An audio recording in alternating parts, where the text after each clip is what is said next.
لو تناهيتم إلى سر الحياة وصنعتم كائنا حيا نرى. اخلاقیات جنہیں اخلاق، دیکھو اسلام میں اخلاق کا مطلب صرف یہ نہیں ہے کہ آپ لوگوں سے اچھے طریقے سے بات کریں.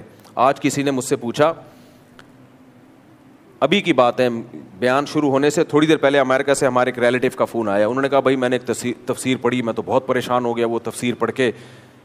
میں نے کہا کیا پریشانی؟ کہتے ہیں وہ تو قرآن میں آتا ہے عبس وتولی ان جاءہ الاعمی. ہمارے نبی کے بارے میں آیتیں نازل ہوئیں کہ آپ صلی اللہ علیہ وسلم کے پاس نا حضرت عبداللہ بن مکتوم نابینا صحابی تھے. وہ نبی کی خدمت میں آئے تو نبی صلی اللہ علیہ وسلم چونکہ سرداروں میں بیان کر رہے تھے، وہ سردار لوگ آتے نہیں تھے قابو میں، تو وہ سارے سردار بیٹھے ہوئے تھے. اسی دوران ایک نابینا صحابی آ گئے، نبی سے بات کرنے لگے. تو آپ صلی اللہ علیہ وسلم کے کو ناگواری گزری اور آپ کے چہرے پر سلوٹیں آئیں. کیوں؟ آپ کو عبداللہ بن مکتوم کا یہ عمل نامناسب لگا کہ اتنے بڑے سردار بیٹھے ہوئے ہیں، یہ تو اپنے ہی ہیں بھائی، ان کو تو کبھی بھی بات کر سکتا ہوں میں، یہ اتنے سردار لوگ بڑے بڑے لوگ بیٹھے ہوئے ہیں عرب کے، یہ تو بات ہی نہیں سنتے. تو اس دوران عبداللہ بن مکتوم کیوں آ گئے؟ تو آپ صلی اللہ علیہ وسلم کو یہ اشکال ہوا، تو اس کی وجہ سے آپ صلی اللہ علیہ وسلم کے چہرے پہ لکیریں آئیں، سلوٹیں آئیں، اور آپ نے اپنے چہرے مبارک کو ایسے کر کے ناراضی سے پھیر لیا. تو قرآن میں نبی کو تنبیہ کی گئی کہ نا نا نا نا، یہ جو عرب کے سردار لوگ ہیں نا، یہ آپ کی بات سننا نہیں چاہتے، ان کو ہدایت حاصل کرنے کا شوق نہیں ہے. اور عبداللہ ابن مکتوم غریب بھی ہیں، نابینا بھی، لیکن بھاگتے ہوئے دوڑتے ہوئے آ رہے ہیں. تو ٹھیک ہے، یہ سردار لوگوں پر محنت کرنے سے اسلام کو فائدہ تو ہوگا، کیونکہ سردار ایمان لے آئیں تو سب ایمان لے آتے ہیں. تو ان میں وجہ ترجیح یہ ہے کہ یہ سردار ہیں، ان کے ایمان لانے سے پوری قوم ایمان لانے کا امکان بڑھ جائے گا. اور عبداللہ ابن مکتوم سردار نہیں ہے، لیکن ایک دوسری چیز ہے، ان میں طلب نہیں ہے، اور ان میں کیا ہے؟ وہ سیکھنا چاہتے ہیں یا سیکھنا چاہتے نہیں ہیں. تو جو سیکھنا چاہتا ہے اس کو پہلے فوکس کیا جائے گا، جو سیکھنا نہیں چاہتا اس کو دوسرے نمبر پہ رکھا جائے گا. دیکھو ایک شخص میرے پاس آتا ہے اور وہ مسئلہ پوچھنا چاہتا ہے، مفتی صاحب مجھے ایک مسئلہ پوچھنا ہے کہ نماز میں یہ غلطی ہو جائے تو نماز ہو جائے گی کہ نہیں ہو جائے گی. اس کو میں نہیں بتا رہا اور اس کو بتا رہا ہوں جو پوچھ ہی نہیں رہا، اس کی نالج کو میں امپروو کر رہا ہوں، جبکہ وہ چاہتا ہی نہیں ہے، جبکہ وہ سیکھنا ہی نہیں چاہتا. یا اتوار کا بیان ہے، لوگ آ رہے ہیں بیان سننے کے لیے، آ رہے ہیں یہاں بیٹھے ہوئے ہیں، اور میں آپ کے سامنے بیان نہیں کر رہا، میں چلا گیا پکڑ کے باہر لوگوں کو تبلیغ کر رہا ہوں، ادھر آ یار بات سن بھائی، اپنے اخلاق درست کر لے. وہ کہہ رہے ہیں یار میں سننا ہی نہیں چاہتا. کیوں؟ نہیں یار تو سننا نہیں چاہتا، لیکن میں چاہتا ہوں تو سیدھے راستے پہ آ جائے. تو آپ لوگ کو آپ پریشان ہو گے نا، آپ بولو گے یار ہم آئے ہیں سننے کے لیے اتنی دور دور سے، مفتی صاحب ادھر ہمیں سنا نہیں رہے ہیں، اور جو سننا نہیں چاہتا آپ اس کو سنا رہے ہیں. تو نبی کے پیش نظر تو حکمت یہ تھی کہ ٹھیک ہے یہ سننا نہیں چاہتے، لیکن یہ سیدھے راستے پہ آ گئے تو پورا مکہ ہدایت پہ آ جائے گا. لیکن اللہ نے کہا ٹھیک ہے یہ بھی ایک ترجیح ہے، اس بیس پہ بھی ترجیح دی جا سکتی ہے، لیکن اللہ کی نظر میں طلبگار کو بے طلبوں پہ ترجیح دی جائے گی. جس کے دل میں طلب ہے، جو سیکھنا چاہتا ہے اس کو پہلے نمبر پہ رکھیں، اور جو سیکھنا نہیں چاہتا اس کو اس کے بعد رکھیں. یہ تنبیہ کی اللہ تعالیٰ نے. اب اللہ چونکہ اپنے حبیب صلی اللہ علیہ وسلم کو تنبیہ کر رہا ہے نا، تو مخاطب کے صیغے استعمال نہیں کر رہا، اے نبی آپ نے ایسا کیا، اے نبی آپ نے، نہ نہ نہ، اللہ نے غائب کے صیغے استعمال کیے ہیں. تھرڈ پرسن سنگولر جیسے انگلش میں ہوتا ہے نا بھائی، ہم جب گرامر پڑھتے ہیں فرسٹ پرسن سنگولر، تھرڈ پر، آج کل شاید اصطلاحات چینج ہو گئی ہو، ہی سنگولر کے لیے جو غائب ہو، تھرڈ پرسن کا مطلب جو غائب ہو، اور جو مخاطب ہو حاضر ہو اس کے لیے یو کا لفظ استعمال ہوتا ہے. تو اب خطاب تو نبی سے ہو رہا ہے، لیکن اللہ نے ڈائریکٹ نبی کو خطاب کر کے یوں نہیں کہا کہ اے نبی آپ کی پیشانی پہ بل آئے، نہ نہ نہ، اللہ نے فرمایا ان کی پیشانی پہ بل آ گئے اور انہوں نے اپنا چہرہ ایک نابینا سے پھیر دیا. تو اللہ تنبیہ بھی کر رہے ہیں، لیکن نبی صلی اللہ علیہ وسلم سے محبت کا اظہار بھی کر رہے ہیں، کیونکہ محبوب کو ایسے ہی تنبیہ کی جاتی ہے. اب وہ مجھے کہنے لگے، جو ہمارے ریلیٹیو جنہوں نے امریکہ سے بھی تھوڑی دیر بیان سے پہلے انہی کا فون تھا، کہنے لگے بھائی ایک تفسیر میں لکھا ہوا ہے یہ تو غلط ہے، یہ نبی کے بارے میں نہیں ہے، قرآن کی یہ آیتیں بالکل نبی کے بارے میں نہیں ہیں، یہ تو فلاں معاذ اللہ فلاں کافر کے بارے میں ہے، کیونکہ نبی کے بارے میں تو قرآن کہتا ہے انک لعلی خلق عظیم، اے نبی آپ کے اخلاق سب سے اوپر. تو جب نبی کے اخلاق اوپر ہے تو نبی کے چہرے پہ بل کیسے آ سکتے ہیں؟ نبی صلی اللہ علیہ وسلم کسی سے اپنا چہرہ پھیر کیسے سکتے ہیں؟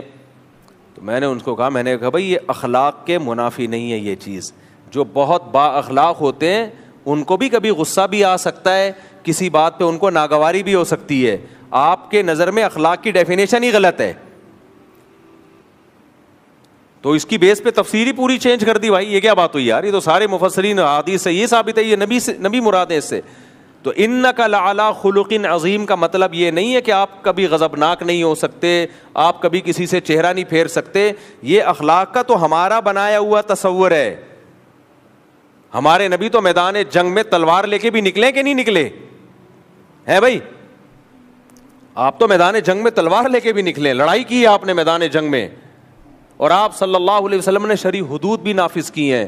آپ غضبناک بھی ہوئے ہیں, آپ کے چہرہ انور غصے سے سرخ ہو جایا کرتا تھا جب آپ صلی اللہ علیہ وسلم کو غضب آتا. صحابی کہتے ہیں ایسا لگتا جیسے انار کے دانے نچوڑ دیے گئے ہوں. کسی نے آ کے آپ صلی اللہ علیہ وسلم پر اعتراض کیا نا کہ آپ نے معاذ اللہ, ایک خارجی تھا, اس نے کہا آپ نے جو ہے وہ عدل نہیں کیا اس دفعہ مال غنیمت میں. تو آپ صلی اللہ علیہ وسلم کا چہرہ غضبناک, اور آپ نے فرمایا اگر پیغمبر عدل نہیں کرے تو کون عدل کرے گا بتاؤ. یعنی ایک طرف مجھے پیغمبر بھی کہہ رہے ہو. تو اس لیے اخلاق اپنے درست کرنے کا جو قرآن جس اخلاق کو فوکس کر رہا ہے وہ اخلاق جو اسلام نے سکھائے ہیں. اس میں غصے کے وقت غصہ, مسکراہٹ کے وقت مسکراہٹ. نبی نے فرمایا نا بچہ جب 7 سال کا ہو جائے نماز کا حکم دو, 10 سال میں بھی نہ پڑھے تو کیا مسکراؤ نہ پھر اس پہ سختی کرو. تو ایسے موقع پہ باپ کا ڈانٹنا, چیخنا, چلانا, کوئی دیکھ لے بولے لو بھائی مفتی طارق مسعود کو تو ہم سمجھتے تھے بڑے با اخلاق اور ہر وقت اخلاق پہ رپورٹیں پیش کر رہے ہوتے ہیں اور لطیفے سنا کے ہنسا رہے ہوتے ہیں, آج تو دیکھو تیری ایسی کی چنگیز خان بنے ہوئے, یہ تو یہ کیسے اخلاق ہیں, چیخ رہے ہیں. بھائی اس وقت نہ چیخنا کیا ہے جب اللہ کی حدود کی پامالی کی جا رہی ہو, توڑے جا رہے ہیں اللہ کے حدود کو. ہاں یہ نہیں کہ بلا وجہ کہ ہر وقت چنگیز خان بنا رہے. حدیث میں آتا ہے نبی جب گھر میں داخل ہوتے تھے مسکراتے چہرے کے ساتھ. آج کچھ لوگ گھر میں داخل باہر گٹر کے ڈھکن پہ بیٹھ کے لڑکوں لونڈے لپاڑوں کے ساتھ ہاں یہ ہنس رہے ہیں. گھر میں داخل ہوتے ہی بچے سہمنا شروع, بیگم بھی پریشان کیونکہ اس کو ایسا لگتا ہے چنگیز خان نے بغداد پہ دوبارہ اٹیک کر دیا ہے. تو یہ غلط ہے. لیکن کبھی کبھار جب آپ کو پتہ ہے کہ ایک چیز غلط ہو رہی ہے اور میرے سختی کرنے سے وہ ٹھیک ہو سکتی ہے, تو ایسے موقع پہ سختی کرنا, غصہ کرنا یہ بد اخلاقی نہیں ہے بلکہ کیا ہے اخلاق. بعض لوگ غیرت لیس ہوتے ہیں, ان کو غصہ ہی نہیں آ رہا ہوتا کسی بات پہ. جلدی سے بات کو سمیٹتا ہوں. اخلاق اپنے درست کرنا یہ باطنی عمل ہے. اخلاقیات میں کیا ہے حسد نہ ہو. اب اس کو تو لوگ اخلاق سمجھتے ہی نہیں ہیں. کسی اور کی ترقی کو دیکھ کے آپ جل رہے ہو, کڑ رہے ہو, ٹینشن میں آ رہے ہو, یہ کیا ہو رہا ہے, تو اس کا مطلب آپ کے اخلاق اچھے بولو نہیں, ابھی آپ ٹھیک نہیں ہوئے ہو, ابھی آپ ٹھیک نہیں ہوا. دیکھنے میں آپ نماز پڑھ رہے ہوگے, تہجد پڑھ رہے ہوگے, اللہ کے سامنے دعائیں مانگ رہے ہوگے, عمرے کر رہے ہوگے, بڑا بانور چہرہ ہوگا, آپ کی خوبصورت داڑھی ہوگی, بغیر کریم کے ایسا لگ رہا ہوگا کریمیں لگائی ہوئی ہیں آپ نے, اور خوشبوئیں میں گھوم رہے ہوگے, ہر نائس ٹو میٹ یو, اور بڑے اچھے اخلاق سے بات کر رہے ہوگے. لیکن جمشید کے پاس نئی گاڑی دیکھ کر آپ کے پسینے چھوٹ رہے ہیں, یہ کمبخت میرے ساتھ میٹرک کیا ہوا, نمبر بھی اس دل میں گالیاں, اس بے غیرت کے نمبر بھی مجھ سے کم تھے اور آج گاڑی لے کے گھوم رہا ہے اور ہم اپنی پرانی پٹ پٹی میں. تو یہ اخلاق ہیں. یہ دل کی حالت کون جانتا ہے؟ اللہ جانتا ہے. اس کا مطلب آپ با اخلاق اندر سے ہوتا ہے. بھائی نبی نے فرمایا نا الا ان فی الجسد مضغہ اذا صلحت صلح الجسد کلہ, جسم میں ایک لوتھڑا ہے گوشت کا جس کو دل کہا جاتا ہے, وہ ٹھیک ہو تو جسم سے نکلنے والے اعمال ٹھیک, وہ خراب تو آگے سارے اعمال برباد. کیونکہ جب انسان کو جس سے حسد ہو تو پھر آدمی بلا وجہ اس کو نقصان پہنچانے کی کوشش میں لگا رہتا ہے, اس کی جائز تعریف بھی برداشت نہیں ہوتی. سیاسی لیڈروں میں یہی تو ہوتا ہے. ہوا و حرص والا دل بدل دے, میرا غفلت میں ڈوبا دل بدل دے.